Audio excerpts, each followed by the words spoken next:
नमस्कार साथियों, आप सभी का स्वागत है मेरे YouTube channel the spiritual journey पर। साथियों, आज हम बताएंगे महायोद्धा अश्वत्थामा के बारे में। ध्यान से सुने। साथियों, जन्म से ही अश्वत्थामा के मस्तक में एक अमूल्य मणि विद्यमान थी, जो कि उसे दैत्य, दानव, शस्त्र, व्याधि, देवता, नाग आदि से निर्भय रखती थी। वह मणि अश्वत्थामा को बुढ़ापे, भूख, प्यास और थकान से भी बचाती थी। भगवान शिव से प्राप्त उस शक्तिशाली दिव्य मणि ने अश्वत्थामा को लगभग अजेय और अमर बना दिया था। अश्वत्थामा द्रोणाचार्य का पुत्र था। उसका जन्म महाभारत काल में यानी द्वापर युग में हुआ था। द्रोणाचार्य को संतान प्राप्ति नहीं हो रही थी, तो वे भटकते भटकते हिमाचल की वादियों में पहुंच गए। वहां पर उन्होंने तेपेश्वर महादेव नामक स्वयंभू शिवलिंग की पूजा अर्चना कर एक पुत्र की प्राप्ति की।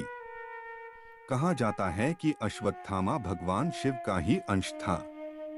अश्वत्थामा के सर पर एक मणि थी, जो कि उसे किसी भी राक्षस, असुर, मानव, जानवर, देव के सामने निडर बनाए रखती थी। अश्वत्थामा के सर की मणि उसके जन्म से ही थी। इनकी माता का नाम कृपि था। कृपि और द्रोणाचार्य काफी संघर्षपूर्ण जीवन व्यतीत किया। अश्वत्थामा को दूध भी पीने को नहीं मिलता था। जब उनकी गरीबी चरम सीमा पर पहुंच गई, तब द्रोणाचार्य ने हस्तिनापुर जाने का निर्णय लिया। वहां उन्होंने कौरवों और पांडवों को शिक्षा दी। पांडवों और कौरवों के साथ साथ ही उन्होंने अश्वत्थामा को भी शस्त्र और शास्त्र विद्या का ज्ञान दिया। अश्वत्थामा महाभारत के महान योद्धाओं में से एक था, जो सर्वश्रेष्ठ धनुर्धारी कहलाता था। लेकिन अश्वत्थामा ने ये गलती की कि उन्होंने कौरवों का साथ दिया, क्योंकि उनके पिता द्रोणाचार्य ने भी कौरवों का साथ दिया था। द्रोणाचार्य ने ये सोचकर कौरवों का साथ दिया था कि राज्य से निष्ठा रखते हुए वे राज्य के खिलाफ लड़ नहीं सकते थे। युद्ध के समय उन्हें किसी भी कौरव या अन्य योद्धा की जरूरत नहीं थी। द्रोणाचार्य और अश्वत्थामा ही एक समय पांडवों की सेना पर भारी पड़ रहे थे। तब भगवान श्री कृष्ण को युक्ति आई। उन्होंने सोचा कि क्यों न गुरुदेव को बल से नहीं, छल से पराजित किया जाए। भगवान कृष्ण ने युधिष्ठिर से कहा कि आप गुरु द्रोण को कहिए कि अश्वत्थामा युद्ध में मारा गया, जिससे गुरुदेव शोक में डूबकर अपने हथियार त्याग देंगे। युधिष्ठिर ने कहा कि धर्म की रक्षा के लिए मैं गुरुदेव के खिलाफ छल करने के लिए भी तैयार हूँ। कृष्ण भीम एक हाथी की ओर इशारा करते हुए कहा कि उस हाथी का नाम तो बताइए मजले भैया।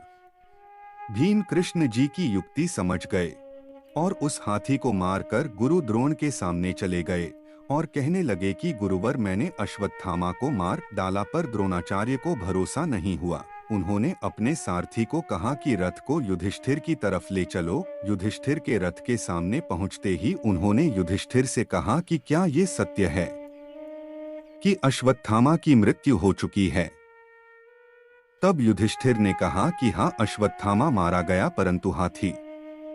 लेकिन जिस वक्त युधिष्ठिर ने कहा परंतु हाथी, उस समय कृष्ण ने शंखनाद कर दिया था, जिससे गुरु द्रोण को लगा कि अश्वत्थामा उनका पुत्र मारा गया। इस तरह युधिष्ठिर के मुंह से झूठ नहीं निकला। ये बात धर्मराज युधिष्ठिर के मुंह से सुनने के बाद द्रोणाचार्य शोक में डूबकर अपने सारे शस्त्र जमीन पर डाल दिए और शोक मनाने लगे। शोक में डूबे हुए द्रोणाचार्य को निहत्था पाकर द्रौपदी के भाई धृष्टद्युम्न ने उनका सर धड़ से अलग कर दिया। पिता की मौत से अश्वत्थामा बहुत गुस्से में था। उसे पांडवों पर बहुत गुस्सा आ रहा था। उसने महाभारत के युद्ध के बाद ठान लिया कि वो पांचों पांडवों को मार डालेगा। वो पांडवों के शिविर तक गया और द्रौपदी के बेटों को पांडव समझकर मार दिया। जब द्रौपदी को ये बात पता चली तो उसने अर्जुन सहित सभी पांडवों को अश्वत्थामा को लाने को कहा। अर्जुन ने कसम खाई थी कि वो अश्वत्थामा को द्रौपदी के सामने ले जाकर उसे दंड देगा। सभी पांडव कृष्ण जी के साथ अश्वत्थामा को लेने गए। वहां पर अश्वत्थामा से छोटा सा युद्ध हुआ, जिसमें अश्वत्थामा ने सभी पांडवों को मारने के लिए ब्रह्मास्त्र का प्रयोग किया। उसी समय अर्जुन ने भी ब्रह्मास्त्र चला दिया। ऋषि मुनियों के समझाने के बाद अर्जुन ने तो अपना ब्रह्मास्त्र वापस ले लिया, लेकिन अश्वत्थामा को ब्रह्मास्त्र वापस लेना नहीं आता था। तो उसने ब्रह्मास्त्र अभिमन्यु की विधवा की कोख में पल रहे बच्चे को मारने के लिए चला दिया। उससे उसकी जान चली गई। उसके बाद भगवान कृष्ण ने उसे श्राप दिया कि वो 6000 सालों तक बेसहारा बनकर घूमेगा, उसे कोई भोजन नहीं देगा, और उसके सर से वो मणि ले ली। साथियों, अश्वत्थामा भी आज भी मध्य प्रदेश के कई जंगलों में होने की और देखे जाने की खबर की पुष्टि की गई है। वह उत्तराखंड में भी देखे जा चुके हैं। अश्वत्थामा के होने का पता कुछ ऐसे चलता है कि जंगलों में अश्वत्थामा अपने सर से निकलते हुए खून और दर्द के कारण चिल्लाते हैं। साथियों, आज की इस कहानी में इतना ही। धन्यवाद।